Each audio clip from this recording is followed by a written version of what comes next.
Welcome to Young, Bold, and Beautiful, where we're inspiring entrepreneurship and excellence in women ages 21 to 50, because we believe it's never too late or too early to follow your dreams. My name is Toiya Sosa. I'm here with my friends Sarita Spriggs and Brenda Johnson. Welcome, ladies. Welcome. And we're going to be talking about women having one another's back and pulling someone else up as you achieve success. So Sarita, you got my back? I always have your back. Brenda, do you have my back? I've always had your back. Okay. Toiya, you got my back? You know it. So today we're talking about women having each other's back. So why do you feel like there are some women who just cannot, no matter how hard they may try, cannot give a compliment to another woman, or cannot say, job well done, congratulations? Well, I think because they may not have received that themselves. And sometimes you cannot give what you did not receive growing up. So sometimes it may be hard. If no one has ever, when you were growing up, if nobody said, good job, Toiya, good job, Brenda, well done. When you get out into the world, you don't know how to receive that nor how to give it. So I think sometimes because they never received it, they don't know how to give it. So true. And I think it starts with confidence. I think being confident in who you are, because if you're confident, nothing else, what anybody can do, nothing can take that away from you. So I think confidence plays a big part. When women are not confident, how can you tell another woman they're beautiful if you yourself don't feel beautiful? So Brenda, where do we go from here? What are some things that you can, some tips that you can give in terms of, breaking out of that mode of not being able to give a compliment or tell another woman that she's beautiful and that she can accomplish whatever it is she sets her mind to do? I think that, first of all, and I believe this wholeheartedly, I don't care what you do, I don't care if you own a business or not, you should have a business plan. And I think everybody should apply a business plan to their life. Figure out what is it that you want to do. That's the first step. What is it that you want to do? And then just start setting all of that in motion. Know where you want to be 3 months from here. Know where you want to be 6 months from here. Know where you want to be a year, 5-year plan. And just take it step by step. I tell people all the time, the first step to owning a business is figure out what you want to do and go apply for a business license. Go down to the courthouses, whatever building it is, pay whatever fee it has to be, put your name, get a name, and just start. And from there, we just need to, again, have a business plan for life. It just doesn't apply to businesses. And you and I, we both know that a business plan, how important that is. And I think if women just did that, and it doesn't matter what it is, whether it's to accomplish going back to school, what do you need to do? Very first step, apply for a loan or a grant or whatever it is that you need to do. And if it's for a business, get a business name out there. What is it that you want to do? Just having a very simple business plan in life. If you fail to plan, then you plan to fail. So I think that in life, if we're going to accomplish anything, that we have to know who we are and where we're going. You don't get in a car on a trip to somewhere you've never been and you don't have directions. You have to map it out, whether you put it in MapQuest or what. You have to map it out. You have to know where you're going. That's just like life. You don't just wake up and say, today I'm going to be a doctor, and you don't know how to get there. You need to know, okay, I need to, first of all, be good in math and science. I need to go to school. This is the requirements. When I graduate, I have to go here, X, Y, and Z until you get there. So I think we definitely, as women, have to have a plan. And once we have a plan and know who we are, then we don't mind encouraging. Girl, I have your back. I got your back. Good job, etc., etc. And then once we give love, we'll see that we're going to receive it. So I think that, one, we need to know who we are, and we got to know where we're going.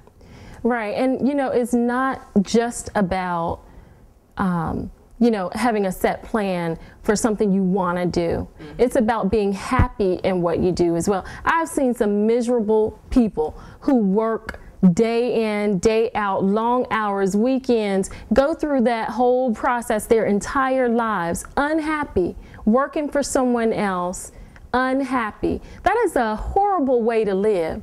So I think one of the things that we need to do as women is figure out what it is that we were called to do. Exactly. What it is that we have a passion for, that we can be happy in, because when you're unhappy, you make other people unhappy. When you're unhappy, you can't give compliments. You can't encourage someone else because you're unhappy. So when we find out why it is that we are here, why we exist on this earth, then we can be happy and we can encourage others. And you know, I think it was Oprah that said this, and it really hit home for me. And she said, when you find what your calling is, everything that's happened to you in life will come full circle. Every single thing that's happened in your life, whether negative or positive, you will then know why it happened, and it'll all come together, and it'll answer all those questions that you had about why me, why me? Why did this happen to me? Because all of that led to what you were called to do. But you know what, Toya, that's, you know, we talk about having a business plan for our life, which I encourage 100%. But that also talks about in love and in marriage and in businesses and wanting to get to the next step. All that ties together. You know, you said that once you, both of you said that once you know who you are, then, you know, in order to be happy, you have to be happy. And so that you can apply that to a job, or you could apply that to a relationship.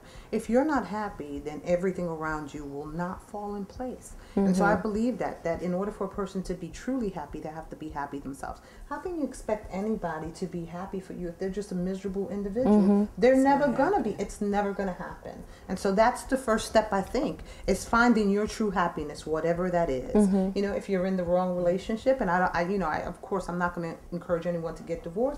But get out of that relationship, because until you can be happy, you won't be able to make anyone else happy. Yeah, and that's a good segue. You know, we talked about entrepreneurship excellence, how to encourage others and motivate others. But you brought up a good point and something that I want us to begin talking about, and that's relationships.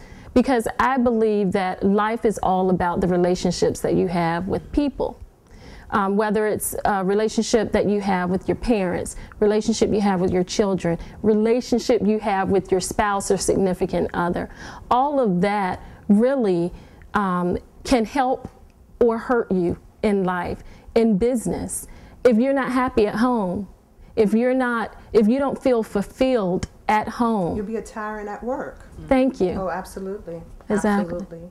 And you know, I have this saying, and I say this at work, and I've had to say this to several people, and I'm not even going to pretend to say that I have all this wisdom flowing out of my mouth. I had to come to this conclusion. But you know, I had to make some decisions about the relationships in my life. And Toya, you know, some of my personal struggles with health and health in my family. But I had to say that the day that I die, I'm never going to be remembered of what a great employee I was. But I will be remembered by what a mother I was, wife I was, sister I was, and what friend I was. That's what I'm going to be remembered by. And that's what I value the most when it comes to all my relationship, is making sure that those things are in order. And you know, and there's a priority. There's family, there's your relationship with God, there's your relationship with your kids, with your mother, you know, and all these relationships that we have. So, you know, and I had to put that into perspective, and I didn't do that till late last year. But, you know, I've had to say to some people, you know, I love what I do. I love what I do every day. But you know what? At the end of the day, no one's going to remember me for what a great employee I was. I give you everything that I have for as long as I can. But I'm going to be remembered of whether I was a good wife to my husband, and whether I was a good mother to my kids. And that's what and that's what I place value. I get passionate about that. That's what I value the most. My relationship with, and I'm still working on them, because I am far from perfect. So I am constantly. Well, no one's perfect. Oh, absolutely. So. And relationships are not perfect. And I think that's the first mistake we can make, is to think going into a relationship that is perfect. Whenever I ask the question of someone, and I ask, you know, how are things going with your hubby or your wife or whatever, and they say, oh, great, everything's perfect. That's the sure sign that it's not. There is no such thing as a perfect relationship. Mother, daughter, oh, I can surely attest to that. Father, son, husband, wife, girlfriend, boyfriend, absolutely not. No perfect relationships.